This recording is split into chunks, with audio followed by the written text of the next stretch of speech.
बेटा, ये डिसीजन गलत है। मेरा सुनो। वो हम दोनों के अंदर आ चुका है और अब वो मुस्कुरा रहा है। इमेजिन करो कि रात का समय है, हवा बिल्कुल शांत है और तुम एक बहुत पुराने बरगद के पेड़ के नीचे खड़े हो। चारों तरफ सिर्फ अंधेरा ही अंधेरा है और उस अंधेरे में एक अजीब सी बेचैनी महसूस हो रही है, जैसे कोई बिल्कुल पास खड़ा हो, तुम्हारी गर्दन के पीछे से सांस ले रहा हो, लेकिन जब मुड़ते हो तो कुछ नहीं दिखता।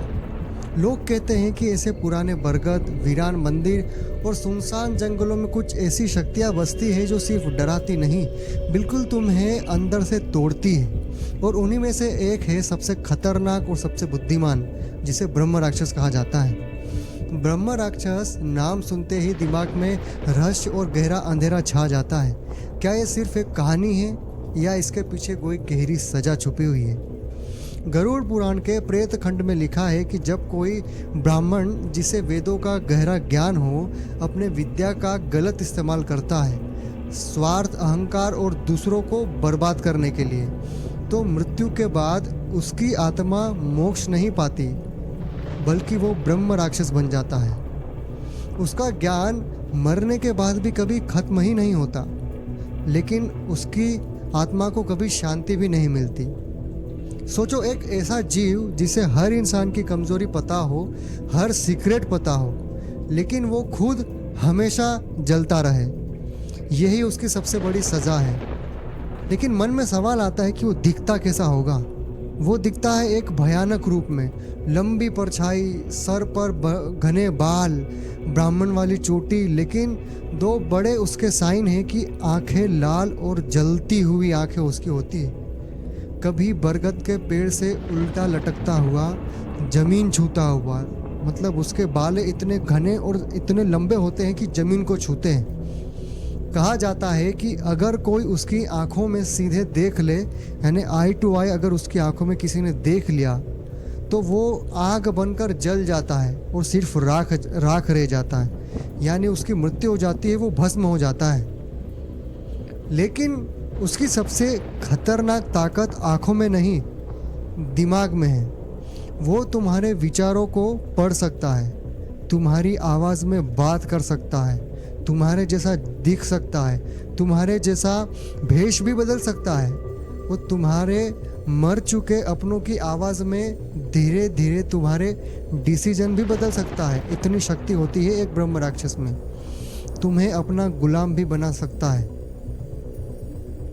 कभी कभी रात में तुम्हें लगता होगा कि कोई तुमसे बात कर रहा है, बेटा, ये डिसीजन गलत है, मेरा सुनो। और वो आवाज़ बिल्कुल तुम्हारे मन जैसी होती है।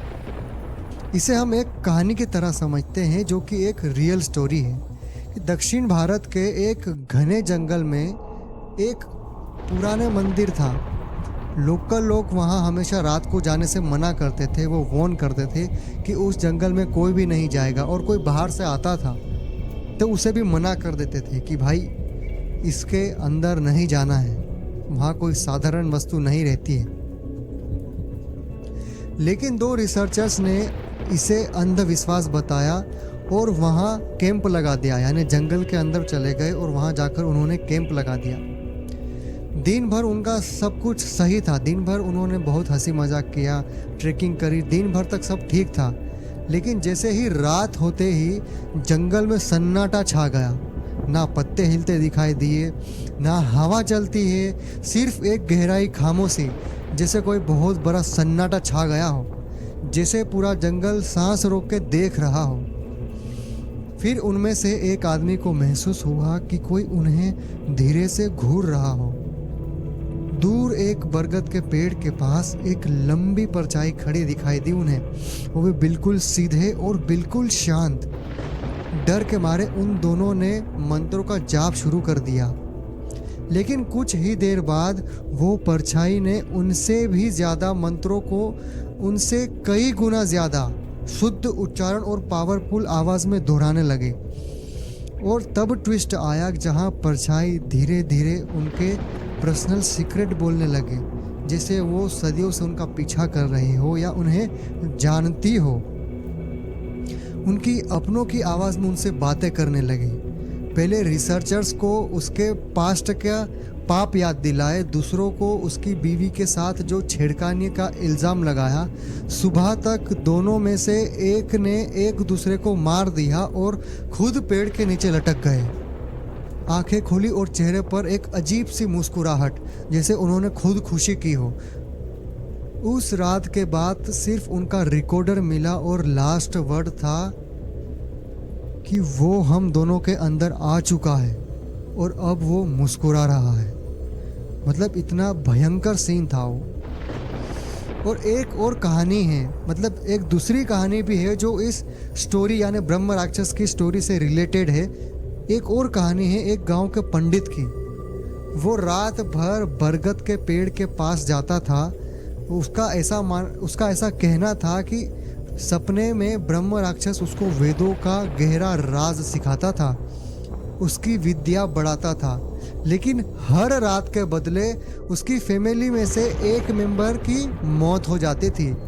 यानी एक एक करके सब मरने लगे थे। पहले बीवी मरी, फिर बेटा, फिर वो ब्राह्मण खुद मर गया। लोग कहते हैं कि जब तक उसने अपना अहंकार नहीं छोड़ा, ब्रह्म राक्षस उसका मन खाता रहा।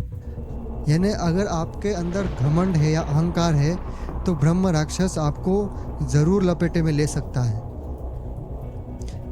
और इससे बचने के बहुत सारे उपाय भी बताए गए हैं। और एक चीज़ और है कि हमारे ग्रंथों में इसे सिर्फ भूत नहीं, एक चेतावनी माना गया है। ज्ञान जब अहंकार से मिल जाए तो वो ही इंसान को अंदर से खा जाता है। और इससे बचने के लिए शुद्ध मंत्र और अग्नि होना साथ में, यानी आग, गंगा जल। लेकिन सबसे बड़ी रक्षा है कि मन की पवित्रता, क्योंकि अगर तुम्हारा इरादा ही साफ नहीं है तो ब्रह्म राक्षस का दरवाज़ा खुद ही खुल जाता है तुम्हारे लिए।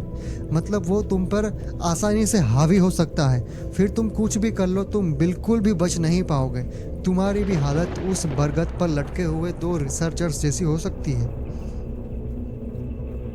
तो बताओ, आज रात तुम यहाँ क्यों खड़े हो इस बरगद के नीचे? क्या तुम भी कुछ गहरा ज्ञान चाहते हो? क्या तुम्हारे मन में भी थोड़ा अहंकार है, या थोड़ी सी कमजोरी, या थोड़ा सा स्वार्थ? शायद ब्रह्म राक्षस बाहर नहीं है भाई, वो तो कब से तुम्हारे अंदर ही बैठकर वेट कर रहा था। और अब जब तुम ये सब सुन रहे हो तो वो मुस्कुरा रहा है। क्या तुम्हें अब भी लग रहा है कि पेड़ के पीछे कुछ नहीं है, या वो अब तुम्हारी गर्दन के बिल्कुल पास खड़ा है और तुम्हारे कान में धीरे से फुसफुसा रहा है, बोल रहा है कि अब तुम मेरे हो? अब बताओ, क्या तुम्हें अब भी महसूस हो रहा है कि कुछ अंदर हिल रहा है, कुछ तुम्हारे शरीर के अंदर प्रवेश कर चुका है जो तुम्हारे समझ से बाहर है? क्या तुम्हें अब भी महसूस हो रहा है कि कुछ अंदर हिल रहा है? अगर ये कहानी ने तुम्हें सच में डरा दिया तो अभी इस वीडियो को लाइक करें और चैनल को सब्सक्राइब कर ले और बेल आइकन ज़रूर दबा दें, क्योंकि अगले हफ्ते एक और ऐसी कहानी आ रही है जो तुम्हें रात भर सोने नहीं देगी। कमेंट में ज़रूर बताना ब्रह्म राक्षस लिखकर कि ये बताओ कि तुम्हें सबसे ज़्यादा डर कहाँ लगा, उस बरगद पर लटके हुए दो रिसर्चर्स, या ये जानने के बाद कि ब्रह्म राक्षस कैसे बनता है और अहंकार उसके मन को कितना खा जाता है और उसकी आत्मा को कभी शांति नहीं मिलती तो वो ब्रह्म राक्षस में परिवर्तित हो जाता है। सबसे ज़्यादा डर आपको किस बात पर लगा, कमेंट में लिखकर ज़रूर बताना। और अपने दोस्तों को भी ये वीडियो शेयर करो, क्योंकि डर अकेला नहीं भोगना चाहिए। खुद भी डरो और दूसरों को भी डराओ। और हाँ, याद रखना कि रात को कभी भी अकेले सुनसान बरगद के पेड़ के नीचे मत खड़ा होना, वरना वो सुन रहा होगा, वो तुम्हारे कान में बोलेगा कि मैं तुम्हारे पीछे ही खड़ा हूँ। मिलते हैं अगली डरावनी कहानी में, तब तक के लिए नमस्कार।